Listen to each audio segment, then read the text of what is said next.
Hi అండి. సింపుల్‌గా prawns biryani ఎలా చేసుకోవాలో చూసేద్దాం. ముందుగా ఓ మిక్సింగ్ బౌల్‌లోకి పచ్చిమిర్చి, అల్లం, వెల్లుల్లి తీసుకొని మిక్సీ కొట్టుకొని ప్రాన్స్‌లో వేసుకోవాలండి. ఇలా వేసుకున్న తర్వాత కొంచెం పసుపు, సాల్టు, నిమ్మకాయ పిండుకొని బాగా కలుపుకొని ఒక హాఫ్ అన్ అవర్ మ్యారినేట్ చేసుకోవాలండి. తర్వాత 2 గ్లాసులు రైస్ తీసుకొని కడిగి పక్కన పెట్టుకుంటున్నానండి. ముందుగా ఒక కడాయి తీసుకొని, ఒక స్పూన్ నెయ్యి వేసుకొని, కొంచెం ఆయిల్ వేసుకొని, మసాలా సామాను వేసుకొని బాగా వేగనిచ్చానండి. ఇలా వేగిన తర్వాత ఉల్లిపాయ, పచ్చిమిర్చి వేసుకొని ఇలా గోల్డెన్ కలర్ వచ్చాక టమాటో కూడా వేసుకున్నాను. ఇలా టమాటో మగ్గిన తర్వాత మనం ముందుగా మ్యారినేట్ చేసి పెట్టుకున్న ప్రాన్స్ అనేది దీంట్లో వేసి బాగా కలుపుకున్నానండి. ఇలా కలుపుకున్న తర్వాత మూత పెట్టుకున్నానండి.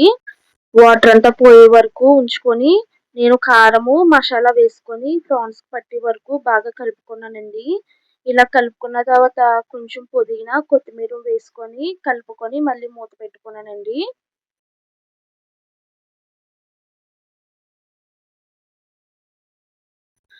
ముందుగా మనం కడిగి పెట్టుకున్న రైస్‌ని దీంట్లో వేసుకొని, మనం ఫ్రాన్సు గ్రేవీని, రైస్‌ని బాగా కలుపుకోవాలండి.